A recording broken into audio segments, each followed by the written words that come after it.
আসসালামু আলাইকুম, শুভ লাভস কুকিংয়ে আপনাদেরকে আবারও স্বাগতম। আজকের রেসিপি ছড়া দিয়ে চিংড়ি মাছ। কার কার পছন্দ অবশ্যই কিন্তু আপনারা জানাবেন। তো প্রথমে আমি ছড়াগুলোকে সুন্দর করে কেটে নিয়েছি। কিভাবে কেটে নিয়েছি আপনাদেরকে দেখিয়ে দিচ্ছি। আর আমার এই পেজে যদি আপনারা নতুন থাকেন অবশ্যই আমার এই পেজটিকে ফলো দিয়ে আমার পাশে থাকবেন। আর যদি ইউটিউব চ্যানেল থেকে আমাকে দেখে থাকেন তাহলে অবশ্যই আমার ইউটিউব চ্যানেলটিকে সাবস্ক্রাইব করে পাশে থাকবেন। তো এখানে চিংড়ি মাছ নিয়েছি। তো এই চিংড়ি মাছগুলোকে আমরা আমাদের ভাষায় বাঘা চিংড়ি মাছ বলি। তো এই চিংড়ি মাছের খোলসটা কিন্তু খুবই শক্ত, আর এই খোলসটা সহ যদি রান্না করি তাহলে কিন্তু খেতে ভালো লাগবে না। তার জন্য আমি খোলসটা একদমই ছাড়িয়ে নিয়েছি এবং এটার ভেতরে একটা কালো ময়লা দাগের মতো বা রগের মতো থাকে, ওইটাও আমি ফেলে দিয়েছি। তো যাই হোক, সুন্দর করে চিংড়ি মাছটাকে ধুয়ে নিলাম। আর এদিক দিয়ে আমি সম্পূর্ণ তরকারিটা রান্না করব হচ্ছে মাটির কড়াইয়ে। মাটির কড়াইয়ে যারা রান্না করেন বা খেয়েছেন, এটা স্বাদই অন্যরকম। তো প্রথমেই মাটির কড়াইয়ে আমি পানি দিয়ে দিলাম পর্যাপ্ত পরিমাণে, আর পানিতে দিয়ে দিলাম 1 চামচের মতো লবণ। আর এখানে ছড়াগুলোকে আমি প্রায় 5 থেকে 10 মিনিটের মতো সেদ্ধ করে নিয়েছি এবং একটি ছাঁকনি দিয়ে ছেঁকে তুলে নিলাম।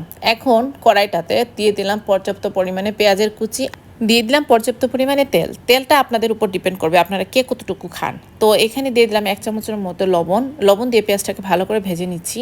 এখন এই মুহূর্তে দিয়ে দিচ্ছি 1 চামচের মতো হলুদের গুঁড়া, 1 চামচের মতো মরিচের গুঁড়া, 1 চামচের মতো ধনিয়ার গুঁড়া। এখন পেঁয়াজটার সাথে সব ধরনের মশলা ভালো করে নেড়ে চেড়ে নিচ্ছি।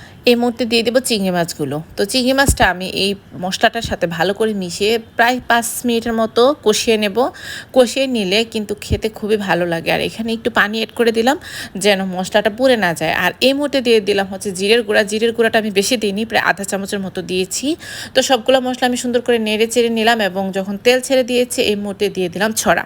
তো ছড়াগুলোকে সুন্দর করে নেড়ে চেড়ে নিচ্ছি মশলাটার সাথে এবং চিংড়ি মাছের সাথে।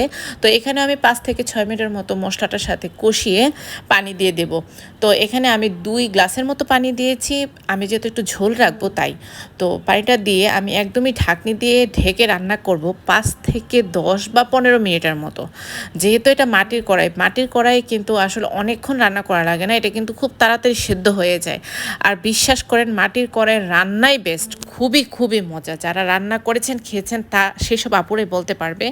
তো এই তো রান্নাটা আমার কমপ্লিট হয়ে গিয়েছে। এখন কাঁচামরিচ আর হচ্ছে একদম বিলেতি ধনিয়া পাতা দিয়ে আমি রান্নাটা শেষ করব। আসলেই খেতে কিন্তু দুর্দান্ত হয়েছিল। তো আমার আজকের রেসিপিটি কেমন হয়েছিল অবশ্যই কেউ কমেন্টস করতে ভুলবেন না। দেখা হবে ইনশাল্লাহ নতুন কোনো রেসিপিতে। তো আজকে এ পর্যন্তই, সবাই ভালো থাকেন, টাটা।